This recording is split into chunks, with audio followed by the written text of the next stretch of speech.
दुनिया फिर से एक बहुत खतरनाक मोड़ पर आ गई है।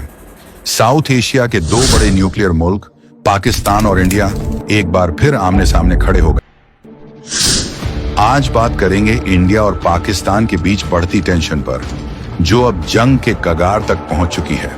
आइए शुरू करते हैं। इंडिया में अवाम का गुस्सा इतना बढ़ गया कि हुकूमत ने न सिर्फ बदला लेने की धमकी दी, बल्कि एक बहुत बड़ा कदम भी उठा लिया। इंडिया ने ऐलान कर दिया कि अब वो सिंधु दरिया पानी का समझौता यानी इंडस वाटर ट्रीटी को खत्म कर रहा है। ये वही समझौता है जो इतने सालों से दोनों मुल्कों को जंग से बचाकर रखा था।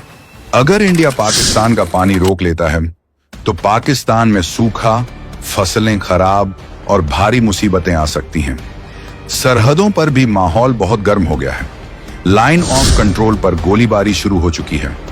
इंडिया ने भारी हथियार, टैंक और फौज भेज दी है। पाकिस्तान ने भी फौजी तैयारियां तेज कर दी हैं। एयर फोर्स अलर्ट पर है और न्यूक्लियर साइट्स पर सिक्योरिटी बढ़ा दी गई है।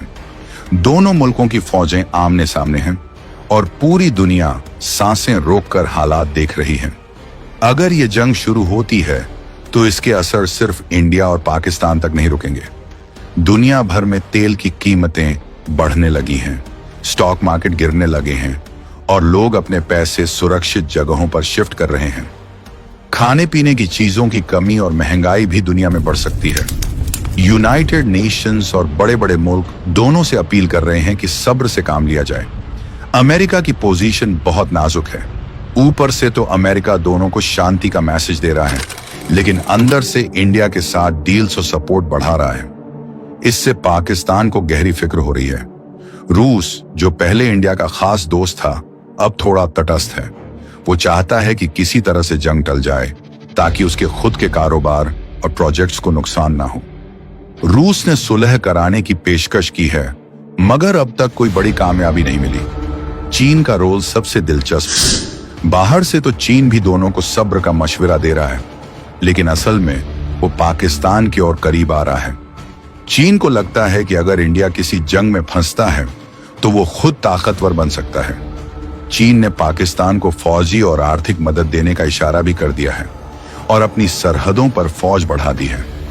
दुनिया की ये खींचातानी साउथ एशिया की इस आग को और बढ़ा रही है। अगर जंग छिड़ी तो न्यूक्लियर हथियारों के इस्तेमाल का खतरा बिल्कुल असली है। एक छोटी न्यूक्लियर जंग में ही लाखों लोग मारे जा सकते हैं, माहौल बर्बाद हो सकता है और पूरी दुनिया में भुखमरी और बीमारियों का तूफान आ सकता है।